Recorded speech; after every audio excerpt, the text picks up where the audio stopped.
President Joe Biden openly mocked Americans who believe the Second Amendment protects their right to own firearms in the event that they ever need to overthrow a totalitarian government, saying that civilians would actually need F-15s and nukes to overtake Washington and topple his regime. Funny, because he's from the same party that's just spent the last 6 months complaining that a few dozen Trump voters in MAGA hats almost destroyed democracy by busting out a few windows at the Capitol and plunking themselves down in Nancy Pelosi's chair. And you know what? I don't recall a single one of them ever bringing in a fighter jet. But apparently the same leftists who thought the January 6th insurrection almost spelled the end of the country as we know it also think millions of armed and pissed off people would be no match for the government. After all, we've only got AR-15s, and it's not exactly like those are weapons of war. Oh, wait.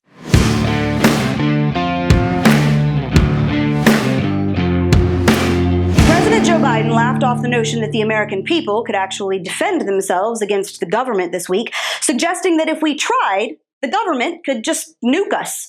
Not even kidding. The Second Amendment, from the day it was passed, limited the type of people who could own a gun and what type of weapon you could own. You couldn't buy a cannon. Those who say the blood of patriots, and all the stuff about how we're going to have to move against the government. Well, the tree of liberty is not water with the blood of patriots. What's happened is that there never been, if you wanted to think you need to have weapons to take on the government, you need F-15s and maybe some nuclear weapons. So first of all, let's just clear this up real quick. The claim that Americans couldn't own cannons back when the Second Amendment was first written is blatantly false because, yeah, they could. As a matter of fact, when the American Revolution kicked into high gear, civilians provided privately owned artillery, including cannons, for the war effort. Biden is literally spewing bullcrap about a constitutional amendment that he doesn't even understand. He was fact-checked on this a year ago, and he's still running with it because the agenda is more important than the truth. So there's that. But now let me get the rest of this straight, because there is no shortage of idiocy here. Biden is saying that in order to overthrow the government, the American people would need F-15s and nukes. So first off, that's a threat. That's you telling us that you lord power over us and there is nothing we can do about it because you would just bomb us into oblivion and we have no prayer of mounting a resistance. You just openly threatened the American people with annihilation if we decide y'all's stunts up there in the Beltway aren't working out for us, which is exactly why the Second Amendment was written in the first place. The government should feel threatened by the people, not the other way around. It also suggests that the military would actually go along with this plan in the first place. Not sure if Biden knows this or not, considering he doesn't seem to even remember his own name these days. But the military doesn't actually swear allegiance to the president, or even to the government.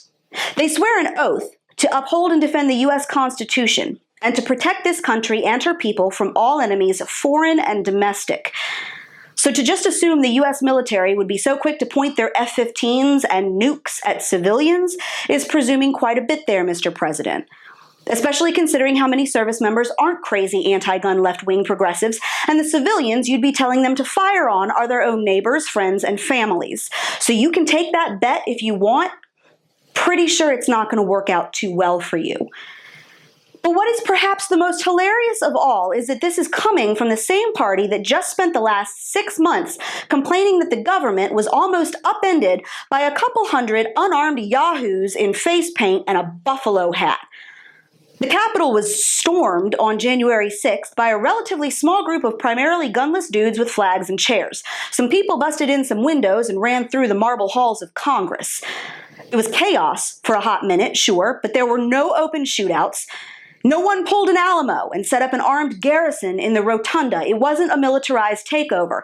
And yet y'all have spent the last half a year since whining to every liberal media hack who will listen that the country was almost destroyed that day. January 6th insurrection. January 6th insurrection. January 6th insurrection on Capitol Hill. January 6th insurrection. January 6th insurrection. January 6th insurrection at the Capitol. January 6th insurrection. January 6th insurrection. We will not really grasp how close we came to losing so much on January 6th. January 6th insurrection. Early January after the insurrection. January 6th insurrection at the Capitol. January insurrection. January 6th insurrection. January 6th insurrection at the U.S. Capitol. January 6th insurrection. January 6th insurrection. That is one of the reasons why the insurrection remains in the news. January 6th insurrection. AOC has been peeing down her own leg on Instagram every chance she can get, telling everybody how she thought she was going to die and will probably spend the rest of her life in therapy.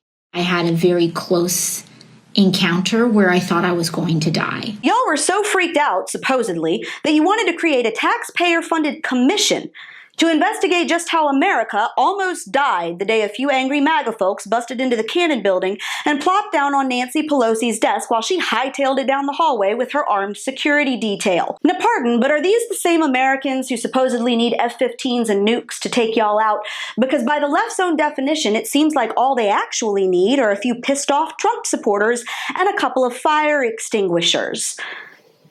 I also find it hilarious that apparently we have no hope or prayer of confronting a totalitarian government if it came to that, because we've got some AR-15s and we're fresh out of fighter jets.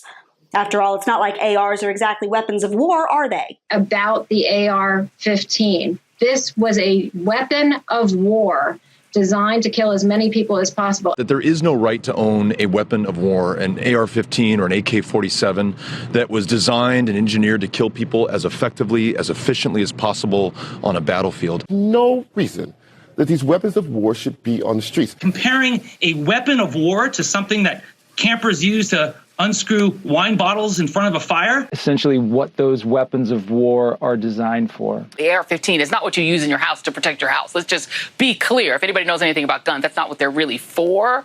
But, you know, Vice President Harris called them weapons of war. Does it confuse you that everybody wants a warlike weapon and then most of these shootings are done by an AR-15 type weapon? It's what these shooters tend to like. The fact that this judge compared the AR-15, a weapon of war that is used in the battlefield, to a Swiss Army knife. Well, so there's that. See, I was given to believe AR-15s are military-style assault weapons capable of such mass devastation that the ordinary American shouldn't be allowed to own one. Aren't these the weapons of war we've been told are too dangerous for people to have in their coat closets? That's why Biden's looking to ban them in the first place, right? So is it a weapon of war or not? Because it is when y'all want an excuse to take them from us. Then it's an automatic machine gun that can carry a 4,000-round magazine that rains down fire. But when it comes to pushing back against an oppressive government, all of a sudden, it magically turns back into a varmint rifle that would basically amount to a pea shooter if it came into a full-on conflict with Washington. Pick a freaking lane. See, none of this tracks. The left's argument against guns changes faster than Nancy Pelosi's eyebrows. It's nothing more than a brazen attempt to attack a Second Amendment that they don't respect and clearly don't even understand, and to deny Americans their God-given right to own firearms and defend themselves both against personal threats and a government that thinks it's funny to joke about how easy it would be to use F-15s and nuclear weapons against their own people. Har har. Here are the facts. There are roughly 330 million guns currently in circulation in the United States. There are also millions of people who are getting increasingly pissed off and don't take kindly to being threatened with nukes by a government that sees them as helpless little peons. God forbid it ever came to the kind of conflict Joe Biden thinks would be so easy to put down and which he talks about so casually, because if it does, I'm going to hang on to those guns you think would be so ineffective and the Second Amendment that protects my right to own them, because this is exactly what it's there for. And I guess the government can take its chances. And that's your Reality Check, America. Make sure you subscribe to our YouTube and Rumble pages, like us on Facebook and Twitter, and stay armed out there.